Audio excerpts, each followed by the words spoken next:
you kidding me right now? Liv Morgan and the Judgment Day just got told to kick rocks by Raquel Rodriguez, and I'm sitting here absolutely fuming at how WWE is handling what could have been the most explosive faction storyline of 2025. They had gold in their hands, and they're about to fumble it harder than Roman Reigns fumbled his last title defense. But before I lose my mind completely, let me break down exactly what happened on Raw and why this rejection might be the dumbest or smartest move Raquel has ever made. Stick around because what I'm about to reveal will change how you see this entire situation. Monday Night Raw just delivered one of those moments that makes you stand up from your couch and scream at your television. Raquel Rodriguez, the absolute powerhouse who's been on a tear through the women's division, looked Liv Morgan dead in the eyes and essentially said, "Thanks but no thanks," to joining the most dominant faction in WWE right now. And you know what? The internet is divided. Half of you are calling Raquel a hero for staying independent, and the other half think she just made the biggest career mistake since Zack Ryder turned down Evolution. But here's what nobody's talking about, and it's going to blow your mind. Let's rewind for a second. The Judgment Day has been running roughshod over WWE for months now. They've got championships, they've got power, they've got numbers. Liv Morgan went from being dismissed as just Liv to becoming one of the most protected performers on the roster under their umbrella. When Judgment Day extends an invitation, it's not just an offer. It's basically a golden ticket to relevance in WWE's current landscape. So when Raquel Rodriguez, who's been fighting tooth and nail to climb back up after injuries and stop-start momentum, gets that offer and rejects it, brother, that's either confidence or career suicide, and I can't figure out which one yet. Here's where it gets interesting, and why I'm absolutely heated about this whole situation. Raquel didn't just politely decline. She didn't say, "Let me think about it," or leave the door open. She looked at the supposed women's revolution that Liv Morgan has been leading under the Judgment Day banner and essentially spat in their faces. Now, from a storyline perspective, that's incredible. That's the kind of babyface fire that WWE has been missing for years. But from a practical, backstage politics perspective, Raquel just painted a target on her back the size of Texas, and I'm not sure WWE is going to protect her the way they protect Judgment Day members. Think about this for a second and really let it sink in. Every single person who's gone against Judgment Day in the past year has either been destroyed, humiliated, or forced to join them eventually. Finn Balor built this group from the ashes of the old Judgment Day. Damian Priest was the muscle until his exit. Dominic Mysterio became the most hated man in wrestling under their guidance. Liv Morgan transformed from someone who couldn't maintain momentum to save her life into a legitimate main event player. The track record speaks for itself. So what makes Raquel think she can stand alone against that machine? And here's the question I need you to answer in the comments right now. Do you think Raquel Rodriguez made the right call rejecting Judgment Day? Or did she just end her own push? Drop your answer below because I'm genuinely curious if I'm the only one who sees the writing on the wall here. But let's dig deeper into the psychology of this rejection because there's layers to this that WWE either brilliantly planned or accidentally stumbled into. Raquel Rodriguez has always been positioned as this strong, independent competitor who doesn't need anybody. She's the girl who can go toe-to-toe with the men in training, who lifts opponents twice her size, who's got that legitimate tough person aura that you can't. The gauntlet was designed to destroy them. The first week, they faced the New Day and barely survived, winning after a controversial roll-up. The second week, they went against the Creed brothers in a match that was so physical, both Jimmy and Jay left with visible injuries. They won, but at tremendous cost. Last week was the final test. The Usos versus DIY, Johnny Gargano and Tommaso Ciampa. The two teams put on an absolute clinic, 30 minutes of near falls and false finishes. The Usos won with a 1D that Jay somehow pulled off despite working on a legitimately injured knee. They'd done the impossible. They'd earned their shot. And the Judgment Day could no longer hide behind excuses or disrespect. Comment your prediction. Did you think the Usos would actually win the titles? Or were you expecting Judgment Day to retain? I need to see what everyone thought going into this match. December 29th, 2025. Raw opened with the World Tag Team Championship match. WWE knew this was special and gave it the main event spot. 45 minutes of television time with minimal commercial interruptions. The story was too good to bury in the middle of the show. The Judgment Day's entrance was all arrogance. Finn and Damian came out dripping with condescension, holding those titles like they were already guaranteed to retain. They'd been champions for 7 months, one of the longest reigns in recent memory, and they genuinely believed the Usos were just another team to add to their list of victims. Then the Usos' music hit, and the explosion from the crowd was seismic. Every single person in that arena was on their feet, screaming for Jimmy and Jay. Signs everywhere supporting them. Chants of USO, USO. That shook the building. You could see the emotion on Jimmy and Jay's faces as they walked to the ring. This wasn't just about winning titles, this was about proving that everything they'd been through, all the disrespect and doubt, was wrong. This was their redemption. The bell rang, and these 4 men immediately went to war. No feeling out process, no cautious opening. They just started beating the hell out of each other with everything they had. Finn started with Jay, and you could immediately tell Jay's knee was still bothering him from last week's match. Finn, being the smart veteran, targeted it immediately. Kicked it, wrenched it, slammed it into the ring post.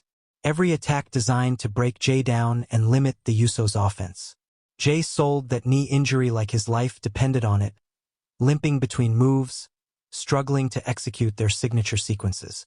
But he never gave up, never stopped fighting back even as Finn systematically dismantled his leg.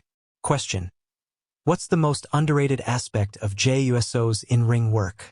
Because his selling last night was masterclass level. Jimmy got the hot tag around 10 minutes in, and he came in like a house on fire. Super kicks for everyone, diving splashes, the full USO arsenal. He cleared Damian off the apron, hit Finn with a huge enziguri, and for a moment it looked like the Usos might steal a quick victory. But the Judgment Day hasn't been champions for 7 months by being easy to beat. Damian recovered and caught Jimmy with a massive South of Heaven chokeslam that turned the momentum completely. Now Jimmy was getting worked over, and Jay could only watch from the corner as his brother absorbed punishment. The psychology of this match was perfect. Every move mattered, every tag was strategic, every near fall felt earned. This wasn't just 2 teams doing spots, this was storytelling at the highest level. 15 minutes in, the Judgment Day hit their finish. The 1916 into the Razor's Edge combination that's ended so many teams' championship dreams. Finn covered Jimmy. 1, 2. Jimmy kicked out at 2.9, and the crowd went absolutely insane. Finn couldn't believe it. He argued with the referee, giving Jimmy precious seconds to crawl toward his corner. Damian tried to cut him off, but Jimmy dove and made the tag to Jay, who came in on one good leg and still managed to hit Damian with a super kick. The place was UNGLUED. Fans were screaming, jumping, completely invested in every moment. This was wrestling at its purest, most emotional form. Drop your rating. How many stars out of 5 for this match? Because I've got it at 4.75 minimum. 25 minutes into the match, both teams were completely exhausted. Bodies broken, breathing hard, running on pure adrenaline and desire. Finn and Jimmy were the legal men, trading strikes in the center of the ring. Each punch was slower than the last, but each one carried the weight of everything these men had been through. Jimmy got the advantage and tagged Jay. The Usos set up for the 1D, their finishing move. But as Jay climbed to the top rope, his injured knee buckled. He stumbled, nearly fell off the turnbuckle, and the Judgment Day saw their opening. Damian rushed over and shoved Jay off the top rope. Jay crashed to the outside, landing badly on that injured knee. The referee was checking if he could continue while inside the ring. Finn hit Jimmy with the coup de grace. This was it. The Judgment Day was about to retain. Finn hooked the leg. 1, 2. Jay somehow dove into the ring and broke up the pin at the last possible microsecond. The crowd erupted. Even the commentary team was losing their minds. How did Jay make that save? How is his knee even functioning? The heart, the determination, the refusal to quit, it was inspirational. All 4 men were down now. The referee was counting. At 8, they started moving. At 9, everyone got to their feet simultaneously, and you could feel the entire arena holding its breath. They paired off, Jimmy with Finn, Jay with Damian. Superkicks were flying from every direction. The Usos hit stereo superkicks that dropped both Judgment Day members.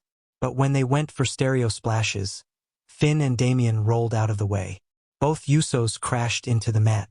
Comment if you thought it was over at that point, because I genuinely believed the Judgment Day was retaining. Finn dragged himself over to Jimmy for the pin, but Jimmy grabbed the ropes. Damian pulled Jay outside and threw him into the barricade, taking him out of the equation. Now it was 2-on-1, Finn and Damian setting up Jimmy for the tag team finish that's never been kicked out of. They lifted Jimmy up, but from nowhere, Jay appeared on the top rope. His knee was completely shot. He could barely stand, but he launched himself with a diving splash that connected with both Judgment Day members, breaking up their double team. The sacrifice play. Jay took himself and Damian out of the match, leaving Jimmy and Finn as the legal men. Both down, both hurt, both reaching for something deep inside themselves. Jimmy crawled toward Finn. Finn was stirring but hadn't recovered from Jay's splash. Jimmy draped an arm over Finn's chest. 1, 2.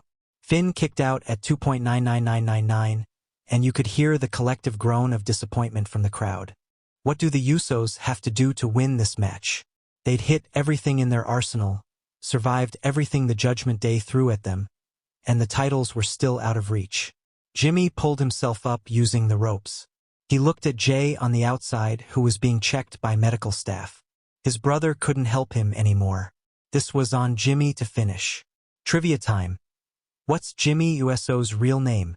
Bonus points if you know his birthday too. Finn was getting up, struggling but determined to keep his championship. Jimmy measured him, super kick to the gut, doubling Finn over. Then Jimmy did something we'd never seen before. He lifted Finn up and hit him with Jay's signature move, the Uso splash, from the top rope. The innovation, the brotherly connection even when Jay couldn't physically be there. It was beautiful storytelling. Jimmy covered. 1, 2. No. Finn's foot was on the rope, and the referee saw it just in time. Jimmy was devastated. He'd hit everything, done everything right, and still couldn't put Finn away. He sat there, head in his hands, looking like he was ready to break down emotionally. But then he heard it. The crowd chanting Uso, Uso, Uso. Thousands of people willing him to get back up, to keep fighting, he stood up, to not give adrenaline up on his taking dream. over. Jimmy looked Finn at was the crowd, using the ropes to pull then himself at his up, brother being helped completely to his feet unaware on the that outside, Jimmy had found and something another gear. clicked. Jimmy grabbed Finn, and with Jay somehow limping back to the apron, they hit their sequence. Super kick from Jimmy.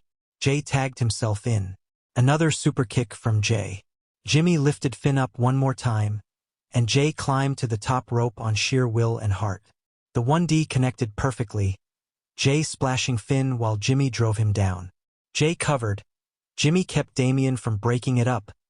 1, 2, 3. New World Tag Team Champions. The Usos did it. The explosion from the crowd was unlike anything I've heard all year. People were crying, screaming, jumping over barricades. The emotion was overwhelming. The catharsis of seeing two men who'd been counted out and disrespected finally get their moment was too much for Jimmy everyone and watching. Jay collapsed in the Final ring, question, holding those championships. Where does this rank in greatest tag both team men title openly wins of all weeping. time? This Top wasn't just 5, winning titles top they'd 10? held before. Give me your list. This was proving that they still belonged at the top. This was showing every critic, every doubter, every person who'd written them off that the Usos were not done. The locker room emptied. Wrestlers from every brand came out to celebrate with them. Even people who'd been feuding with the Usos paid respect to what they'd just accomplished. Sami Zayn was there, crying and hugging them. Kevin Owens raised their arms. Even younger talent who'd mocked them weeks ago were applauding. This was bigger than winning championships. This was about respect, legacy, and proving that heart and determination can overcome any amount of disrespect or doubt. The aftermath has been incredible. Social media exploded with support. Wrestling journalists are calling it the feel-good moment of the year. The match is getting 5-star ratings from multiple outlets. And most importantly, the Usos are being recognized as what they've always been, the greatest tag team of this generation. But here's what makes this even better. The bloodline drama isn't resolved. Solo Sikoa still hates them. Jacob Fatu still doesn't respect them. Roman Reigns hasn't addressed this yet. The Usos winning these titles doesn't fix their family problems. It complicates them. Where do Jimmy and Jay go from here? Do they rebuild the bloodline? Do they forge their own path?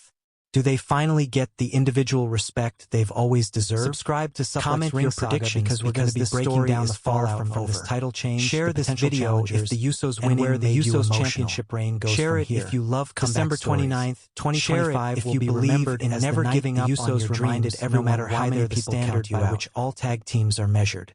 They fought through injuries, disrespect, and impossible odds to reclaim what's always been theirs, the top of the tag team division. This is why we love wrestling.